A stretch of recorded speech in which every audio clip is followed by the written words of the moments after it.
చాలా మంది అందరూ కూడా ప్రతి ఇంటి వాడు కూడా భక్తి శ్రద్ధలతో అమ్మవారికి వాళ్ళు స్వాగతం పలుకుతూ గురు దంపతులకు స్వాగతం పలుకుతూ నిన్న శోభాయాత్ర చాలా శోభాయాత్రగా జరిగింది మనకందరికీ. అయితే ఆ ఫలితము మనకు రాబోయే రోజుల్లో ఏ విధంగా అయితే మూలకండ్రిక గ్రామంలో తాగే వాళ్లకు అక్కడ విరుగుడు లభించి ఆ కుటుంబాలు బాగుపడాయో అదే విధంగా ఈ గ్రామంలో స్వామి మూలకండ్రి గ్రామం నుంచి గురుగారు మళ్ళీ ఇక్కడ ప్రతిష్ట చేసేసినారు కదా, అక్కడ శక్తి తగ్గిపోయి మళ్ళీ ఇక్కడ ఒక్కటే శక్తి వస్తుంది. ఆ శక్తి పోతుందా అంటే శక్తి పోయే శక్తి కాదు. గురువు గారు ఎక్కడన్నా వచ్చి చేశారంటే శక్తి అక్కడి నుంచి తిరగడం పొగడం అవుతుంది, కానీ అక్కడ శక్తి అనేది పోదు. కాబట్టి ఆ గ్రామస్తులు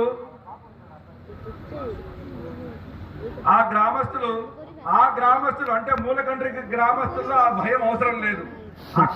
అక్కడ ప్రతిష్ట చేసినటువంటి గురువు గారే ఇక్కడ కూడా ప్రతిష్ట చేస్తా ఉన్నారు. కాబట్టి ఆ ఊర్లో ఉన్న ఓసూరమ్మ అమ్మవారికి ఏ విధంగా అయితే శక్తి ఉందో ఈ ఊర్లో వేసినటువంటి మన రేణుకా ఎల్లమ్మ అమ్మవారి దగ్గర కూడా అదే శక్తే ఉంది.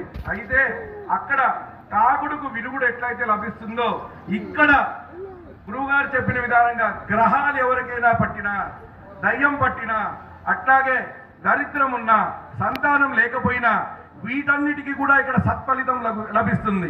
అంటే ఆ క్షేత్రం వచ్చి తాగుబోతులకు విరుగుడు, ఈ క్షేత్రంలో సుఖ సంతోషాలు సంతానానికి దీనికి విరుగుడు. ఏదైనా దుఃఖము దారిద్ర్యం ఉంటే ఏదైనా దారిద్ర్యం కానీ తీరని లోటు ఉంటే ఇక్కడ ఆ కోరిక తీరుతుందని గురుగారు చెప్పడం జరిగింది. అంటే తిరుపతి జిల్లాలో 2 విశేషమైనటువంటి క్షేత్రాలు ఇక్కడ వెలిసి ఉన్నాయి. ఒకటి వచ్చేసి మూలకండ్రిగా, ఇంకోటి వచ్చేసి మన మునగలపాలెం. ఈ 2 క్షేత్రాలు దగ్గరలోనే ఉన్నాయి. రాబోయే రోజుల్లో ఇది నేను చెప్తున్నటువంటి మాటలు కాదు, చెప్పిన ప్రతి మాట కూడా గురువు గారు చెప్పినటువంటి మాట. వారి మాట అంటే ఖచ్చితంగా ఇది శాసనమే. వారు చెప్పడం జరిగింది. ఎంతో విశేషంగా ఇక్కడ యంత్ర ప్రతిష్ఠ చేసి అమ్మవారి ప్రతిష్ఠ చేయడం జరిగింది. ఖచ్చితంగా ఈ మునగలపాలెం ఇప్పటి నుంచి మీరే దానికి సాక్షిభూతులు, మీరే మీ కళ్ళతో చూస్తారు. ఏ విధంగా అయితే మనకు అక్కడ ఆ క్షేత్రం వర్ధిల్లుతా ఉందో ఇప్పుడు మూలకండ్రిగా, అదే విధంగా ఈ క్షేత్రం కూడా అంటే మునగలపాలెంలో వెలిసినటువంటి ఈ రేణుగా ఎల్లమ్మ ప్రతిష్ఠ తర్వాత ఈ గ్రామం కూడా చాలా వృద్ధిలోకి మన కళ్ళారా మనం ఆ వృద్ధిని మనం చూస్తాం. నిన్న మనకు ఈరోజు మార్చి 1వ తారీఖు చేయడం జరిగింది అమ్మవారి ప్రదక్షిణతో.